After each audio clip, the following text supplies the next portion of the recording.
2. Hi, my name is Grace Valence, and I come from Greenwich Village, New York City. I grew up in an apartment on the upper floors of a building that used to house Valence's 8th Street Bookshop, which was a bookstore run by my father and his brother, my uncle, Ted. The building is still there. It's on the intersection between 8th Street and McDougal in the village. My mother was a sculptor, and her side of the family has been in America, it seems, forever. So the history there is a little hard to trace back to any single place. As far as I know, our family comes from Germany, England, Lithuania, Russia,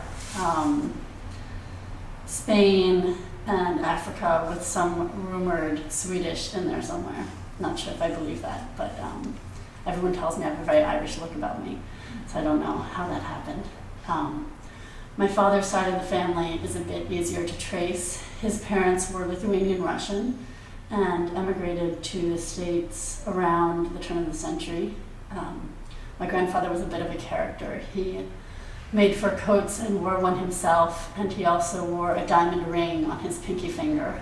I don't know much else about him except that he would take my brother and his siblings to Coney Island in the summer and would turn beet red in the sun. They described him as looking like a lobster. And to go back to what I mentioned earlier, the bookstore. My father's bookstore closed in the 70s, but it was sort of significant. It was a big hangout for the beat poets and served as a mail drop for some of them. Bob Dylan actually met Gregory Corso there between the stacks. And actually, Julia, your story reminded me of this. Before my father bought the building, it was owned by a famous cowgirl who supposedly owned a solid gold bathtub, which she kept in the building. So there's another funny bathtub story. What else can I tell you about my family? During World War II, my father actually lied about his age. He was 16 or 17 at the time. I was conceived when he was very old, or older than I think most fathers. But he lied about his age so that he could enlist in the army. My father's side of the family was Jewish, and people always said that my father felt that Hitler was out to get him personally. So my dad was actually stationed in the States, which he said was because of the results of his army physical, which found him to be colorblind. But one of the men he was stationed with, Dick Miller, would later introduce my parents in New York. And my kind of a funny story, my parents didn't remember the date of their anniversary, so they decided to pick one. And the date they picked was March 4th. Because they liked the idea of marching forth into their future together. They thought that was significant.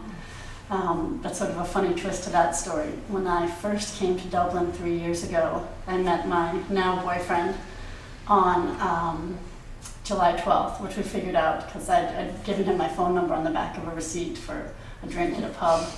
And we looked at the date and realized our anniversary was July 12th, which is an anniversary that evokes another kind of marching, the height of marching season in the north where my boyfriend is from. So that brings us back to the present. So that's all the history I have for you today. Thanks very much for listening. Cheers. Okay. Thank you.